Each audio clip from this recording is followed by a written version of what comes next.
Halo, selamat pagi. Selamat jumpa lagi dalam channel YouTube saya.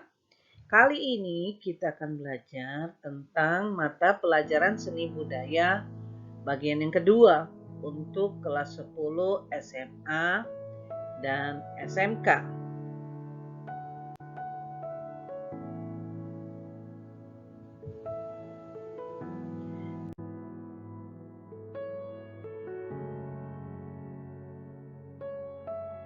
Ini kita akan belajar tentang jenis karya seni rupa 3 dimensi.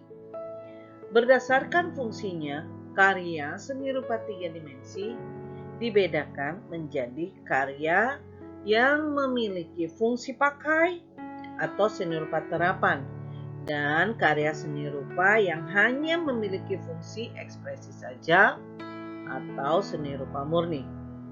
Perbedaan fungsi ini pada dasarnya ditentukan oleh tujuan pembuatannya.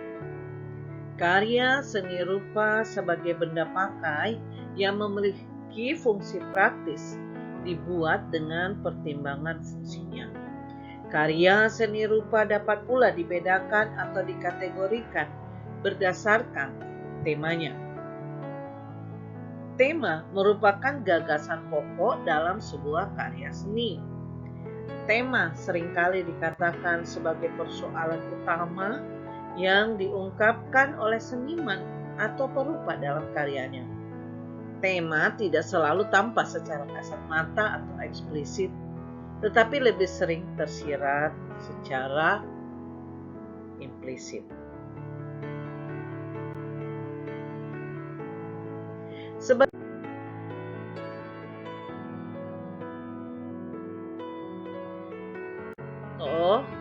Tema lingkungan misalnya dapat diidentifikasi dengan objek-objek natural atau alam seperti flora, fauna, atau pemandangan alam yang indah. Tetapi dapat juga melalui objek-objek yang berlawanan atau bertentangan dengan kaidah-kaidahan alam.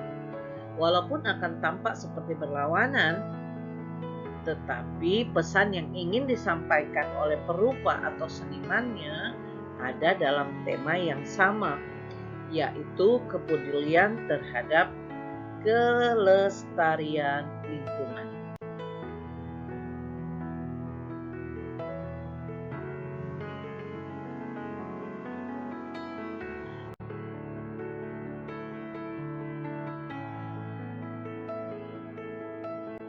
Nah, perhatikanlah tabel dan gambar berikut ini.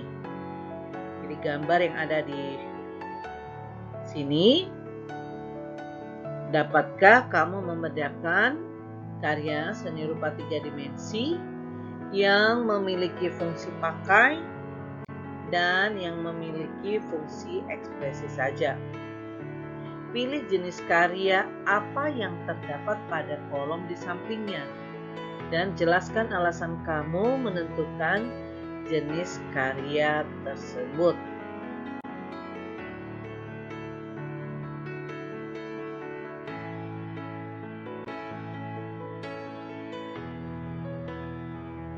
Amati karya-karya seni rupa 3 dimensi sebagai berikut.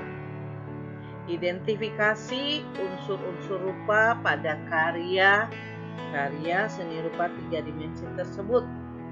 Selanjutnya, cobalah kamu cari pula tema dari karya-karya seni rupa 3 dimensi berikut ini.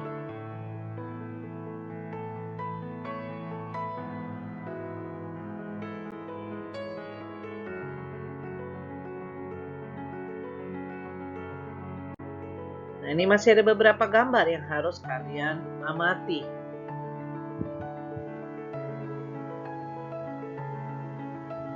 Berdasarkan gambar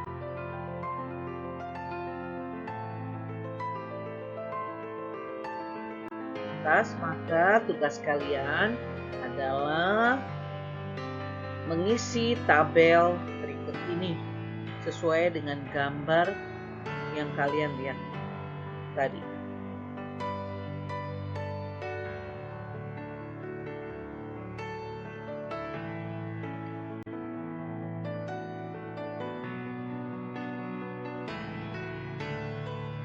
Sekarang kita akan masuk dalam nilai estetis karya seni rupa 3 dimensi. Mempelajari seni tidak terlepas dari persoalan estetika dan keindahan. Estetika identik dengan seni dan keindahan. Perkembangan konsep dan bentuk karya seni menyebabkan pembicaraan tentang estetika tidak lagi semata-mata merujuk pada karya seni yang indah dan sedap dipandang mata. Dengan memahami persoalan estetika dan seni, diharapkan wawasan kamu dalam melakukan apresiasi, kritik, maupun berkarya seni semakin terbuka. Menghadapi karya-karya seni yang dikategorikan tanda kutip tidak indah, kamu tidak sekonyong-konyong memberikan penilaian buruk, tidak pantas, dan sebagainya. Sebagai seorang pelajar, seharusnya kamu lebih bijaksana untuk melihat latar belakang di balik penciptaan sebuah karya seni, mencari nilai keindahan dan kebaikan yang tersembunyi dari karya tersebut. Hal ini akan membantu kamu menjadi seorang kreator, apresiator, dan kritikus seni yang baik.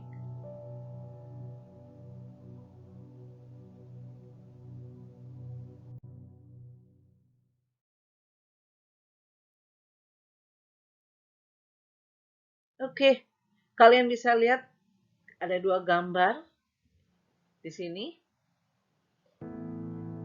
Nilai estetis pada sebuah karya seni rupa dapat bersifat objektif dan subjektif. Yang pertama, nilai estetis bersifat objektif. Memandang keindahan sebuah karya seni rupa berada pada karya seni itu sendiri secara kasat mata. Keindahan sebuah karya seni rupa tersusun dari komposisi yang baik, perpaduan warna yang sesuai, penempatan objek yang membentuk kesatuan, dan sebagainya. Lalu yang kedua, nilai estetis yang bersifat subjektif. Keindahan tidak hanya pada unsur-unsur fisik yang diserap oleh mata secara visual, tetapi ditentukan oleh selera penikmatnya atau orang yang melihatnya. Misalnya ketika kamu melihat sebuah karya seni lukis atau seni patung abstrak, seperti yang terdapat pada gambar tersebut, kamu dapat menemukan nilai estetis dari penataan unsur rupa pada karya tersebut. Kamu merasa tertarik pada apa yang ditampilkan dalam karya tersebut dan merasa senang untuk terus melihatnya, bahkan ingin memilikinya, walaupun kamu tidak tahu objek apa yang ditunjukkan oleh karya tersebut. Temanmu mungkin tidak tertarik pada karya tersebut dan lebih tertarik pada karya yang lainnya. Perbedaan inilah yang menunjukkan bahwa nilai estetis sebuah karya seni rupa dapat bersifat subjektif.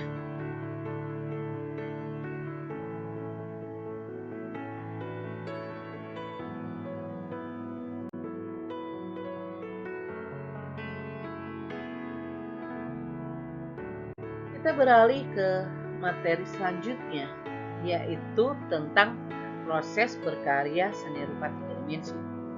Pembuatan karya seni rupa 3 dimensi yang paling sederhana sekalipun dilakukan dalam sebuah proses berkarya. Tahapan dalam berkarya ini berbeda-beda sesuai dengan karakteristik bahan, teknik, dan alat yang digunakan untuk mewujudkan karya seni rupa tersebut. Berkarya seni rupa 3 dimensi dimulai dengan mencari ide gagasan atau model karya yang akan dibuat.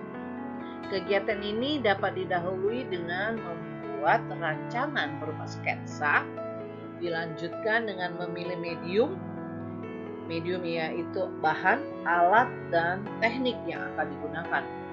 Alasan-alasan pemilihan gagasan, model, hingga teknik berkarya dapat disebut sebagai konsep berkarya seni rupa.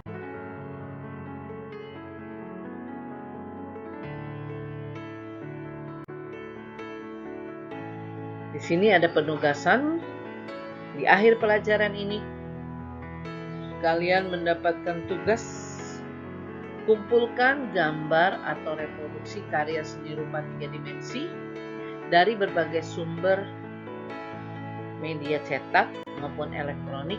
Kemudian kalian buat analisis sederhana berkaitan dengan nama, perupa jika ada, jenis karya, teknik, bahan, unsur fisik dan non-fisik, serta objek pada karya-karya tersebut.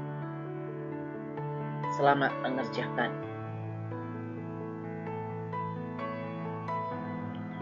Demikianlah pembelajaran